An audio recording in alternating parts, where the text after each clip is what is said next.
애청자 여러분 안녕하세요. 아태민 경제TV입니다. 9월 11일 수요일 전략을 짜보도록 하겠습니다.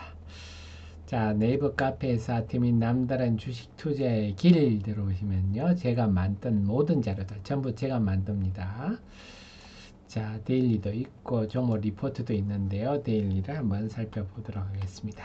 그리고 공지에 말씀드리면요. 제가 필요한 정보들을 여러분께 이렇게 아태민 한 칸 띄우고 경제TV 텔레그램에서 그리고 저희 그 유튜브 설명란에도 주소를 남겨놓습니다. 하태민 한 칸 띄우고 경제TV를 검색하셔서 들어오시면 지금 1001분 계신데요. 이런 필요한 정보들을 여러분께 전달해 드립니다. 장중에. 물론 저는 리딩 같은 건 하지 않습니다. 리딩은 보이스피싱이다. 자, 화요일 날 시장을 보면서 개장초에 여러분들 보시면서 개장초 보면 대체로 그날의 시장이 보입니다. 외국인들이 양시장에 개장초부터 매물을 쭉 쏟아내니까 하루 종일 우리 시장이 힘을 쓰지 못했다. 월요일 날 지난주 금요일 미국 시장이 큰 폭 하락했지만 월요일 날 제 예상대로 드라마틱한 그래서 월요일 오전 좋은 저점 매수 기회다 했는데 월요일 사실 좋은 저점 매수 기회였죠.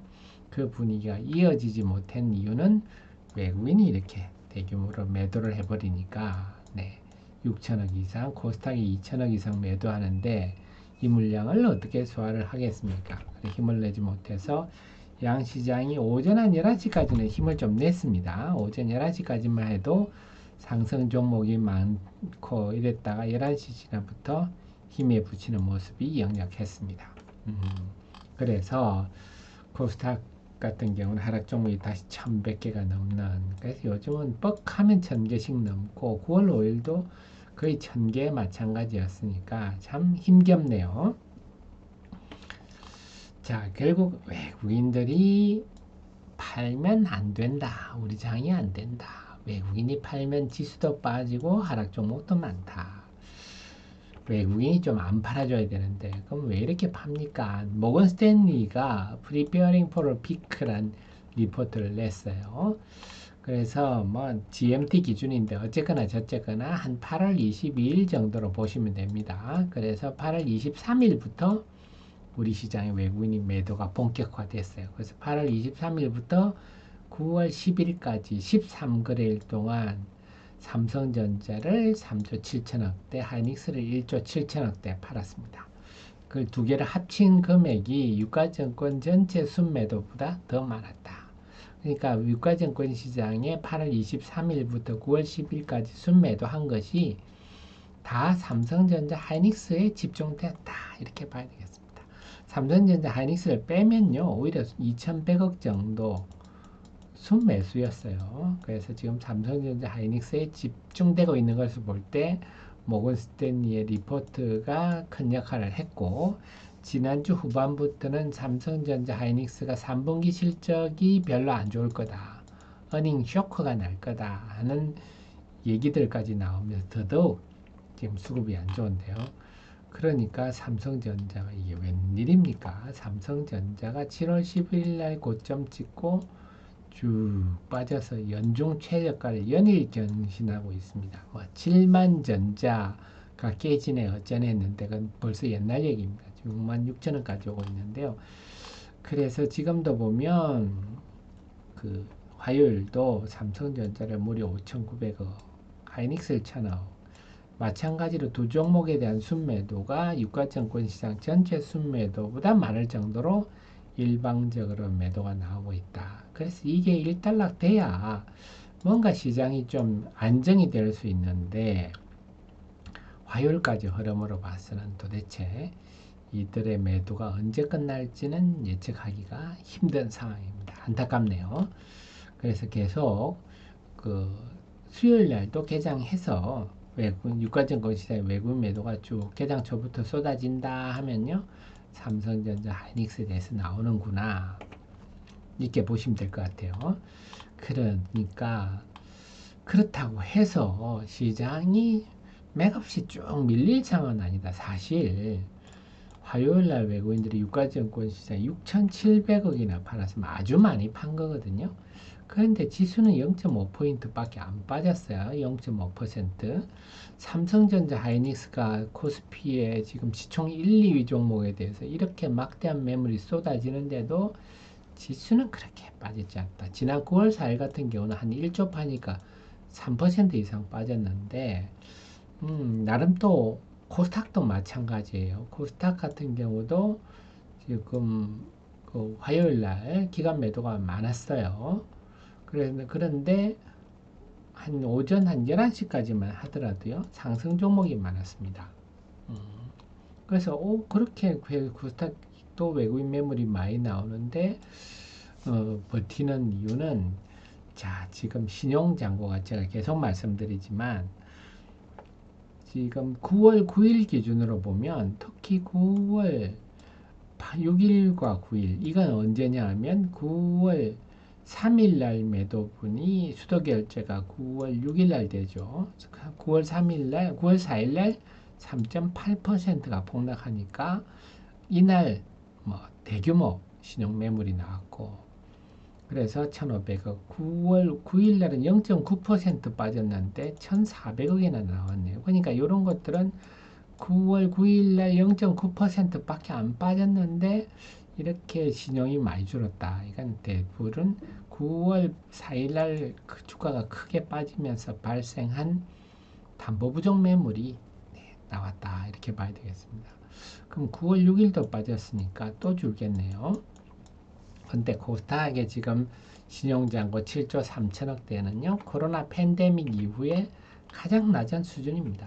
그래서 사실 지금 나오는 신용담보부족 매물, 지금 나오는 담보부족 매물이나 신용매물은 거의 뭐 억지로 정말 나오는 수준, 완전 바닥이다. 그러니까 매물 부담이 현저히 적다 하는 겁니다. 그러니까 지금 외국인이 매도가 만약에 신용 잔고가 한 9조 이상 됐다. 이러면요. 외국인 매도가 이 정도 지금 최근처럼 나왔으면요. 폭락이 왔을 거예요. 지수가 폭락을 했을 겁니다. 그런데 외국인 매물 때문에 무겁기는 무거운데요. 그렇다고 해서 또 애터지게 쏟아질 매물도 없다. 이런 상황입니다. 그래서 결론은 제가 700선 내외 690에서 700 정도의 이 지지선이 쉽게 보게고 무너질 가능성은 적다. 그렇다고 해서 치고 올라갈 힘은 있느냐? 그것도 별로 보이지 않는다. 왜냐하면 외국인이 대규모 매도를 지속하기 때문에 외국인이 순매도가 좀 일단락 돼야 되는데 그게 안 되니까요. 그래서 지금 시장은 좀 중립이다. 이렇게 봐야 되는데 그나마 긍정적인 화요일날 보면 한국콜마 같은 게 신고가를 내면서 지금 3분기에 실적 호전, 뭐 화장품주 중에 실적 호전 기대주 하면서 뭐 VT 얘기도 나오고 코스메카 코리아 이런 얘기도 나옵니다. 근데 야, 실적 호전이다. 뭐 우리가 장이 아무리 나빠도 개별 뭐 루닛이 뭐 개별 재료가 나가서 오른다. 이런 일은 있을 수가 있는데 실적 호전이라는 거는 좀 범용 재료라 볼 수가 있겠죠. 그래서 야, 요런 실적 호전 재료가 시장에 먹힌다고? 그러면 시장에 그만큼 에너지가 있다 하는 얘기입니다. 그래서 화요일 날 시장 분위기 보면서 나름 시장에 코스닥의 하락 종목이 1,000개가 넘었지만 시장에 좀 에너지가 어느 정도는 있구나. 좀 외국인 순매도만 잦아들면 제법 재료주들이 움직일 수 있겠구나. 이렇게 생각할 수가 있겠습니다. 그래서 결론적으로 지금 외국인이 어떻게 될지 굉장히 중요하고 외국인 매도만 좀 줄어준다면 시장은 어느 정도 좀 에너지가 있다. 자, 그런데 추석 연휴가 이제 사흘로 앞으로 다가왔어요. 그러니까 또 연휴 장세 신경 안 쓸 수가 없는데 대체로 보면요. 추석 연휴 전에는 대체로 좀 조용했습니다. 조용했는데 통계적으로 보면 연휴 전날은 대체로 다 올랐죠. 그래서 추석 전날 이번 주 금요일은 주식시장이 좀 오를 것 같아요. 그런 얘기가 될 것 같습니다. 특히 2023년 같은 경우는 그야말로 IMF보다 더한 최악의 장세였는데도 전날 올랐어요. 네. 그 다음에 연휴가 끝난 첫날도 통계적으로 추석뿐만 아니라 대체로 연휴가 끝난 첫날도 통계적으로는 대체로 강세 경향이 높습니다. 물론 2023년은 9월, 10월에 그 IMF보다 더한 기록적 폭락의 막바지 국면이라서 이런 일이 발생했지만 대체로 연휴가 끝날 첫날은 강세일 경우가 통계적으로 많습니다. 그래서 추석 연휴는 웬만하면 주식 비중을 한 7, 80% 정도 갖고 넘어가셔도 되겠다. 이런 생각인데 대체로 연휴에 대한 전략은 그렇습니다. 근데 보면 이제 수요일이 D-3일이고 목요일이 D-1. 자, 금요일 날 강세는 일단 오케이 우리가 되는데요. 목요일 같은 경우는 하락이 좀 많았네요. 수요일은 2023년은 워낙 폭락 국면이라서 이걸 빼고 본다면 수요일은 대체로 D-3이라 올랐더라. 그래서 과거의 통계로 대응한다면 수요일 날 고점에 팔았다가 목요일 날 저점에 다시 사서 금요일을 맞이하는 게 좋겠다. 이런 전략도 괜찮겠네요. 그렇습니다. 자, 그 속에서 종목들을 어떻게 하느냐 하는 건데 여기서 또 제가 그나마 요즘 기가 좀 좋다 그런 말씀 좀 드리는데요. 자, 우리 프로연님, 정현님도 마찬가지입니다만 제가 요즘 쭉 뭐 재롱전기 이런 종목이지만 넥스트 바이오 메디칼을 계속 이 상장한 다음 날부터 추적해서 계속 먹고 있어요. 그래서 어제 같은 경우도 월요일 같은 경우는 별 재미가 없었어요. 넥스트 바이오는 재미가 없었지만 중간한 제약 바이오들은 전부 넥스트로 옮기라 이런 조언을 드렸죠. 그리고 기업에 대한 내용은 제 유튜브 영상도 있고 제 카페 리포트들도 있습니다. 읽어보시면 돼요.